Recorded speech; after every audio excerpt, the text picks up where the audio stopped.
If you've ever been told you're too emotional or felt like you had to shut down your feelings just to get through the day, this episode is for you.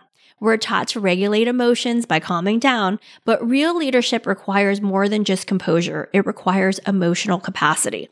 Today, I'm going to show you a powerful model to build that capacity so that you can feel fully, express strategically, and take bold action without apology. This is how we rewrite the rules for women in leadership.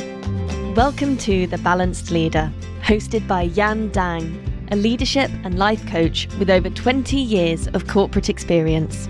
Drawing from her journey as a former global finance leader and second-generation immigrant, Yan understands the unique challenges women face in male-dominated workplaces. Each episode offers insights on balancing masculine and feminine energies, mastering soft skills, and building emotional intelligence. Join us to transform frustration into empowerment and unlock your authentic leadership potential. All right. Hi, everyone. Welcome to today's episode. It is all about emotional resiliency and how you can use your full range to lead powerfully.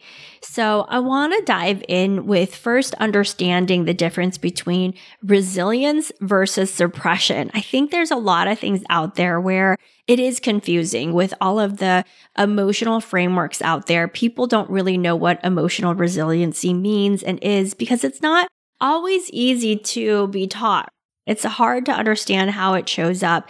And we have so many messages in the world that are conflicting, confusing. We don't know how to operate and to actually build this resiliency. But this emotional resiliency, I can tell you, a lot of the women that I coach with come to me because they want this. They want to have their emotional range. They want to feel emotionally resilient. They want to feel like they have agency over their emotions and they use it productively. So this episode is really that first step into understanding what this could look like for you, feel like for you. And I'm going to share with you a tool that can help you understand your emotional capacity better because that will lead to emotional resiliency. So what is the difference between resilience and suppression? It's not about bouncing back fast or always staying calm. I think a lot of people know that when you're emotionally dysregulated, it is good to calm down, but also there are other ways that you can approach your emotions that can help you to express more fully, understand yourself more intimately, and take bolder action. So let's first talk about true resilience is having emotional range and strategic direction. This is understanding that those two things at play actually create true resiliency. Let's talk about emotional suppression and how it shows up. Sometimes it is showing up as being overly nice, apologizing for your feelings, apologizing for yourself, apologizing for interrupting, right? And it could also show up as talking yourself out of the truth, justifying your emotions in some way that has you not really speak up for what you want and need. It might sound something like, well, if I say this, it's going to make him feel uncomfortable, so I really just shouldn't say this. It's not a big deal. So that's how you talk yourself out of your truth. And that's actually emotional suppression, not expression, not resiliency, none of that stuff. Or it's suppressing your feelings to preserve the peace. Again, it might look like, gosh, I really don't want to go to that family event that I feel obligated to go to. But let's not think about that. Let's just think about how fun it will be to be when I'm there. So it's almost like redirecting to some positive feeling versus actually feeling what you're feeling in the moment.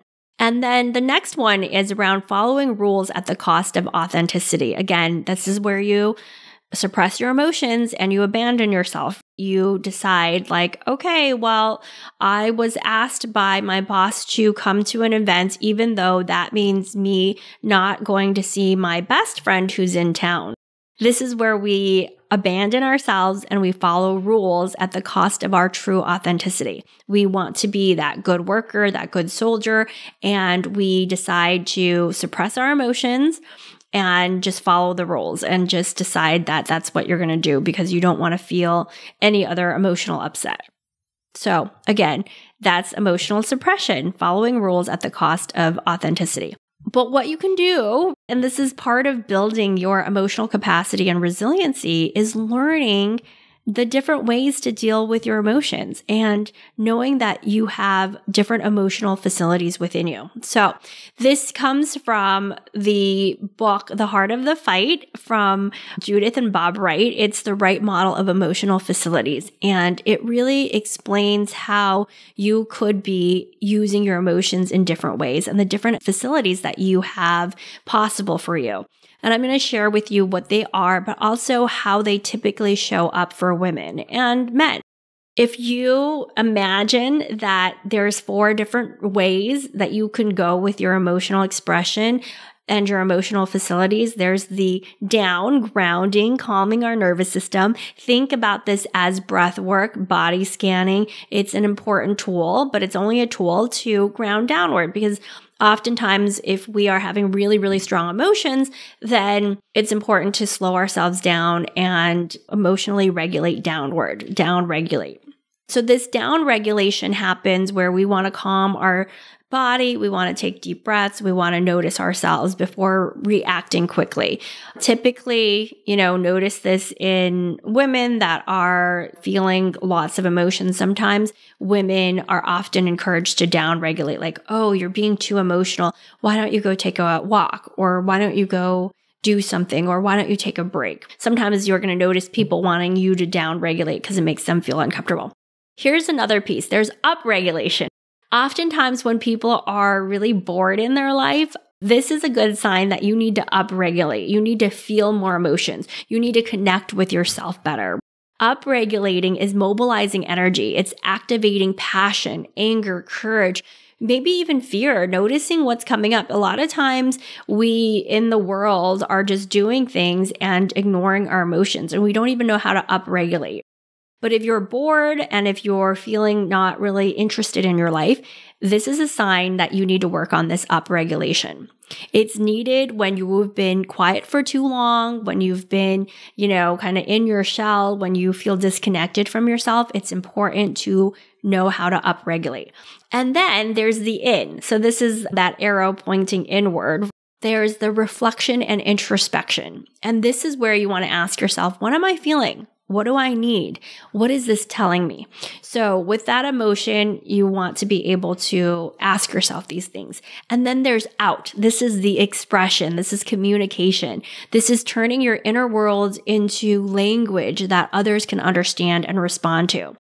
So that is all of the 4 ways, things that you could be doing with your emotions. And all of them are productive and useful. You just want to notice which ones do you overuse. And I will tell you, with a lot of women, including myself, most of what we are taught to do and what we are taught in society to do and what feels comfortable for us to do is go down, like down regulating and in, right? So instead of expressing or upregulating, oftentimes, and I've done this with myself too, right? If I'm feeling uncomfortable, I will calm myself down. I'll take some deep breaths and then I will ask myself, what's happening? What's going on for me?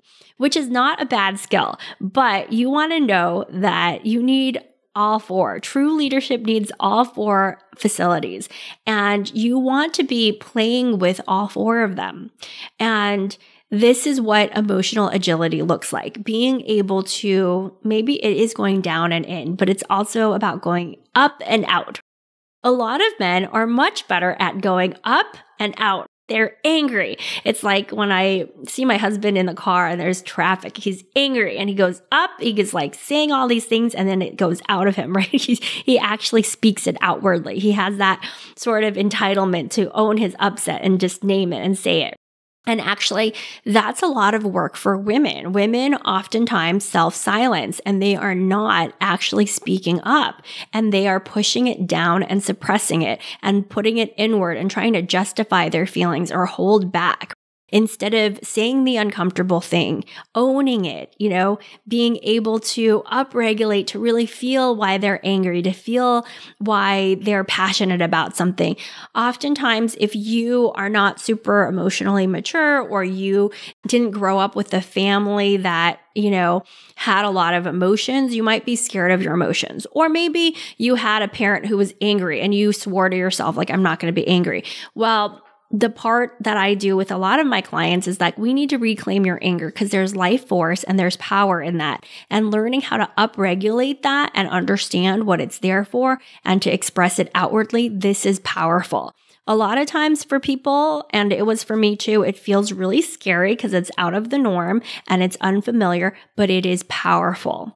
And having all 4 of these is important because you don't know what's going to happen in your life, in both personal and professional. But I will tell you, if you are an ambitious woman who wants more in their life and expects to, climb up that leadership ladder, you are going to need all 4 of these facilities. There's going to be some times when you are feeling lots of fear and it's important to calm yourself down and go inward. There are other times when things are going to be on the line and you need to activate your anger, your intention, and speak up and say, listen, this isn't going to fly. We can't do it this way. And here's why.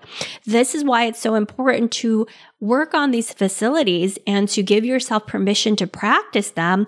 Because if you're just focusing on out and in, there's no way that you are going to be seen. You'll probably likely be more overlooked. You'll be self-silencing. You're not going to be, connected with your own emotions. And listen, most of us, we want to follow leaders who have like this emotional capacity, not always anger, because sometimes people feel really scared by anger, but we also know what it feels like to work with someone who is passionate, who you could tell that they are expressing their emotions because you feel connected to them. You feel like you want them to lead you. You feel influenced by them. This is why having this emotional resiliency and having this full range is going to help you accelerate in your leadership, both in your personal and professional life.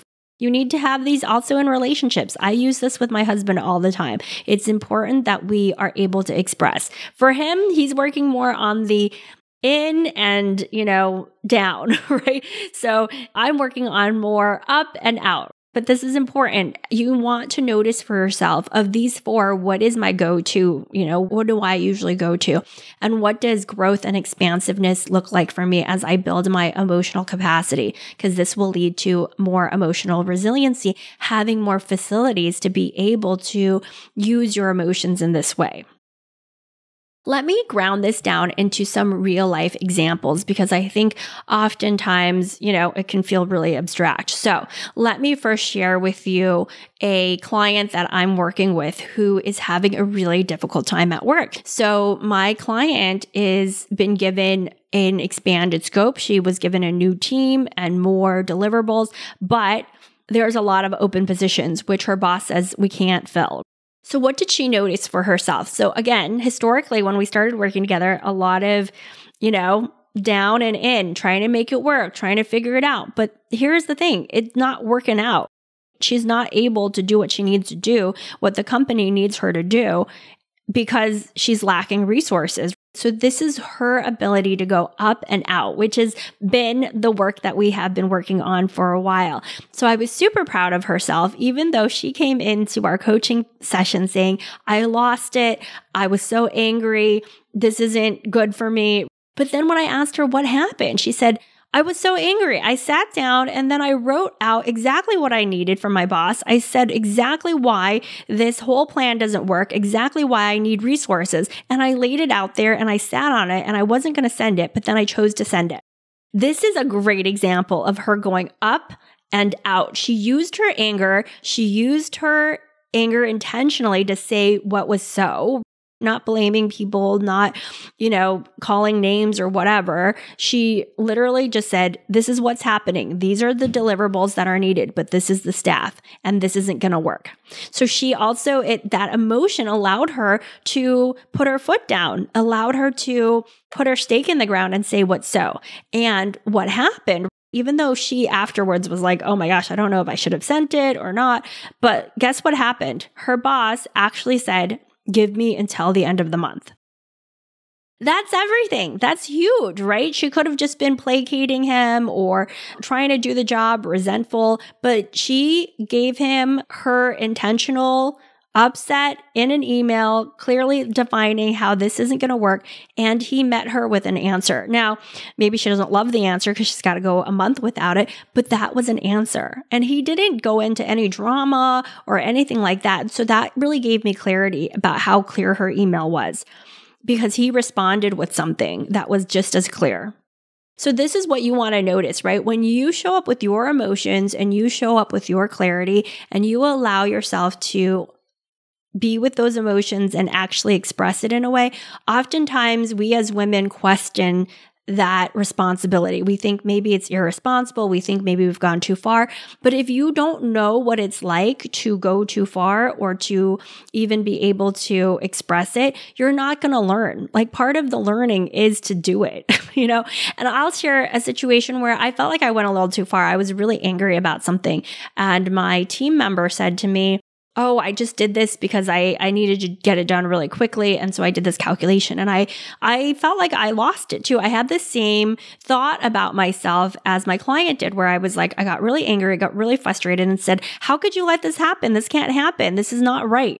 And in the moment, I'm like, oh, but it made sense. Actually, I had a lot of fear and I was questioning things, and I allowed my emotions to come out. And guess what? If you overdo it, you can always step it back. You can always say, hey, sorry, I showed up too hard there. And that's actually what I did with my direct report. About a couple of hours later, I came back and said, hey, sorry, I was very tense and I was speaking really loudly. I just felt really scared that this number was wrong, and a lot of our leaders are making decisions on this number. And she said to me, I get it. You know, I understand where you're coming from. So you want to know that you, even practicing these facilities, you have room. You have room to make mistakes, but this is where you make mistakes is also where you learn. And I didn't feel like I made like some huge mistake. I, got upset with this person in front of a lot of people, but I also cleaned it up. And that's okay too. This is what leadership is about. It's about expanding your emotional capacity. It's about giving yourself permission to use all of your emotional facilities. Because if we're not able to do this, then we're not able to deal with all of the stuff that comes our way. And it's important to be able to deal with your emotions in a lot of different ways. I also know a lot of people suppress their emotions because they get so angry and they're so resentful and so upset. And they go for that glass of wine after work to cut that edge off, to lessen that intensity because you haven't expressed outward. And I'm going to confess, I was one of those corporate people. I used to feel like I need to get a drink after today. It was a hard day and I didn't know how to express up and out, and I was keeping it in, and that's not good for us either. We're holding in a lot of our own emotional expression, which is at the end of the day also valuable for people. Like, it was valuable for my client to share what she thought, why she thought it, and be very clear with her boss, because now he knows Sarah needs resources. So now he knows that, and he's going to be really clear about making sure that she gets resources at the end of the month. And then even with my person that I yelled at, my direct report, she understands how important it was, why I was so upset, why I was so scared.